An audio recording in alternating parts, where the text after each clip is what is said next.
Assalamualaikum warahmatullahi wabarakatuh dan selamat pagi. Apa khabar semua anak murid cikgu? Walaupun kita berada dalam PKPD ataupun PKP, cikgu harap semua boleh ikut SOP dan jaga kesihatan. Sama-sama kita mematuhi SOP untuk memastikan COVID-19 dapat kita kalahkan.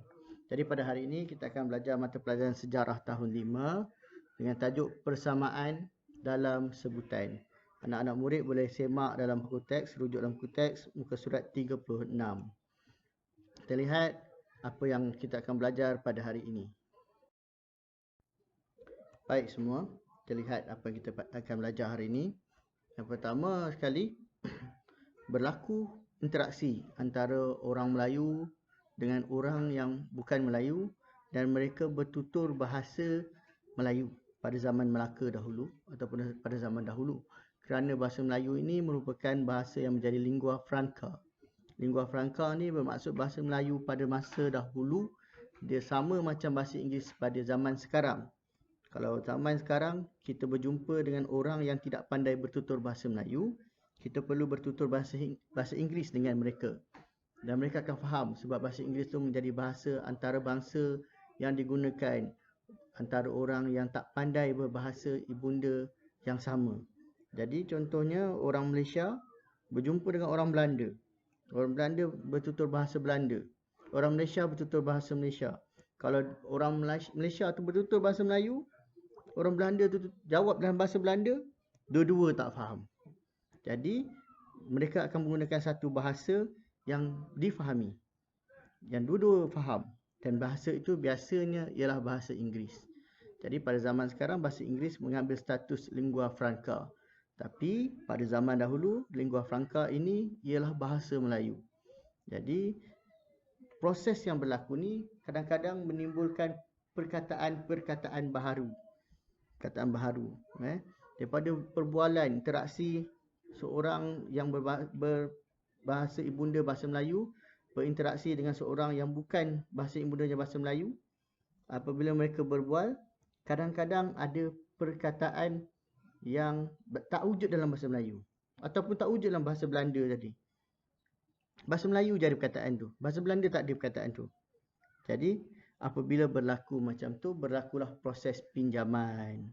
Kalau benda tu Belanda yang ada, bahasa Melayu akan pinjam bahasa Belanda tu. Kalau bahasa Belanda tak ada perkataan tu, lemang. Pernah tengok lemang bahasa Belanda? Belanda tak ada lemang. Jadi apabila orang Belanda tu dengar lemang, what is lemang?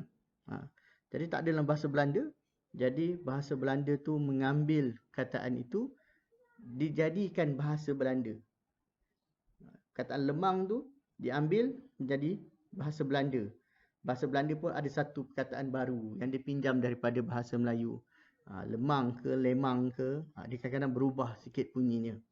Jadi itulah yang dimaksudkan kata pinjaman. Pinjam dari bahasa lain. Ada banyak bahasa.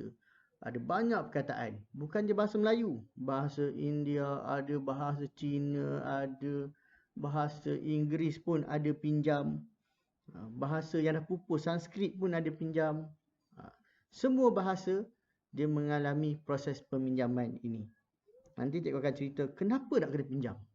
Okey, sekarang kita lihat ke paparan slide seterusnya. Baik anak murid sekalian, slide kita seterusnya. Istilah yang terhasil daripada proses pinjaman. Tadi cikgu bagi contoh lemang kan. Sekarang kita lihat apa yang bahasa Melayu pinjam daripada bahasa lain. Pinjam apa perkataan yang kita pinjam. Tengok, kita lihat dalam paparan slide itu, ada banyak warna, ada warna merah jambu, ada warna biru, ada warna kelabu, ada warna ungu, ada warna hijau, ada warna oranye, ada warna hijau lagi, hijau tua. Baik, jadi kita lihat apa bahasa luar yang diambil menjadi bahasa Melayu. Kita lihat bahasa Sanskrit, bahasanya dah pupus. Ini bahasa zaman dulu, bahasa Sanskrit dah pupus dah. Sekarang tak ada orang cakap bahasa Sanskrit. Yang ada ialah tinggalan-tinggalan manuskrip, tulisan-tulisan yang dalam bahasa Sanskrit. Dan masih ada orang boleh membacanya, walaupun tak ada orang bertutur dalam bahasa Sanskrit. Lihat ada 3 perkataan contoh itu. Nagara, Raja, Putra. Biasa dengar kan dalam bahasa Melayu. Negara. Setiap hari Isnin ni, negaraku. Negara tu sebenarnya kita pinjam daripada bahasa Sanskrit. Raja. Kawan awak ada nama Raja. Nama Raja tu, kataan tu dipinjam dari bahasa Sanskrit. Jadi bahasa Melayu. Kalau orang tanya Raja tu bahasa Melayu ke bahasa Sanskrit? Bahasa Melayu. Asal dia dipinjam daripada bahasa Sanskrit. Putra.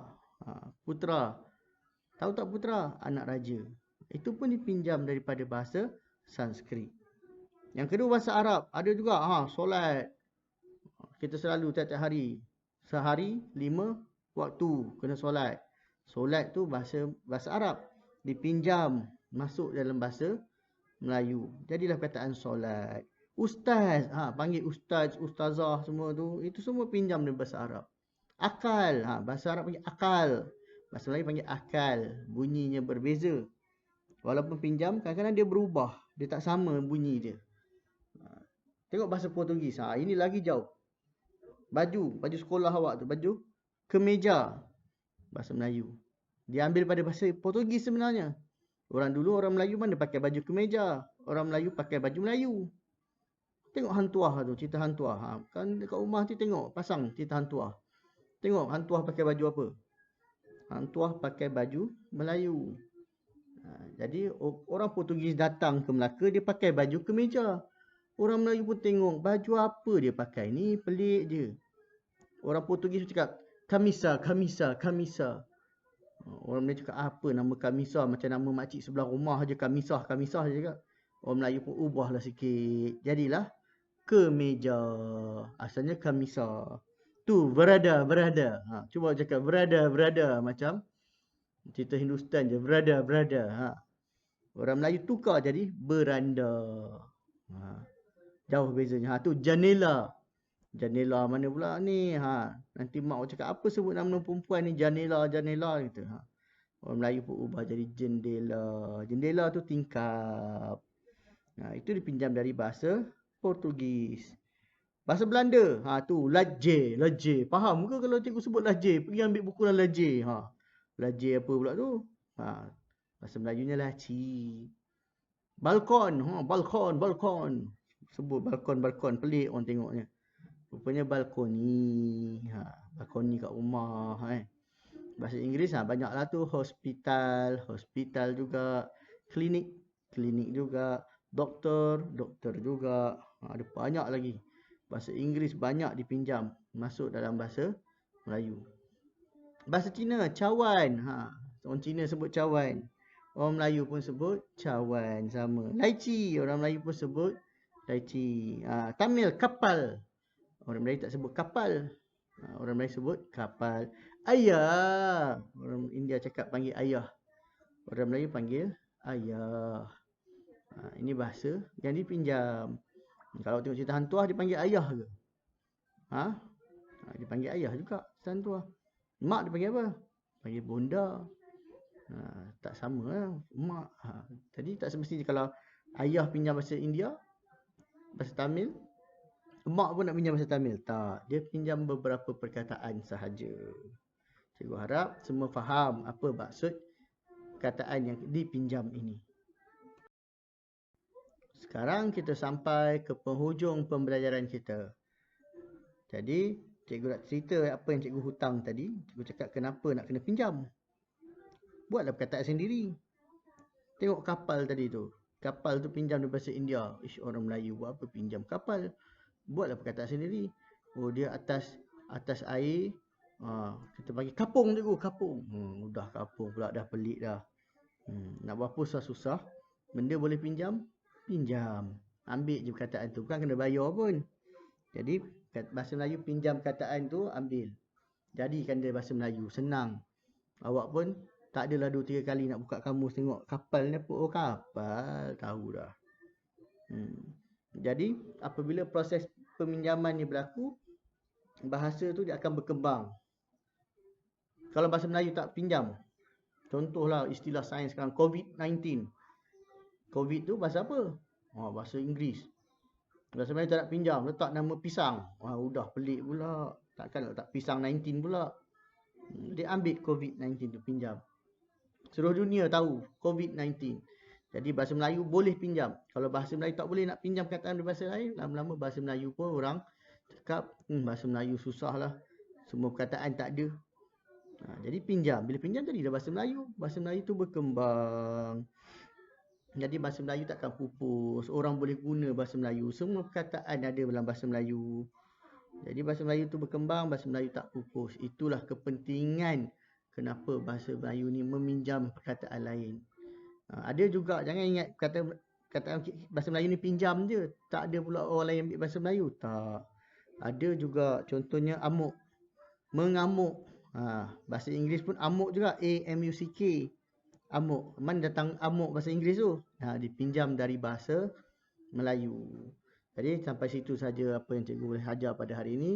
Cikgu harap pembelajaran pada hari ini dapat memberikan sedikit ilmu kepada cikgu dan juga kepada semua anak murid cikgu. Cikgu pesan sekali lagi, patuhi SOP, jaga kesihatan, sama-sama kita berdoa agar Allah mengangkat wabak ini daripada diri kita. Sebelum cikgu habiskan pembelajaran, tugasan pada minggu ni, cikgu nak awak hafal lah perkataan-perkataan pinjaman tu. Baca dan hafal saja. Nanti cikgu akan pada minggu hadapan, cikgu akan berikan sedikit latihan berkaitan apa yang kita pelajari pada hari ini. Jadi baca dan hafal perkataan-perkataan tu. Sampai sini saja. Cikgu ucapkan selamat Hari Raya Aidilfitri. Maaf zahir dan batin. Assalamualaikum warahmatullahi wabarakatuh.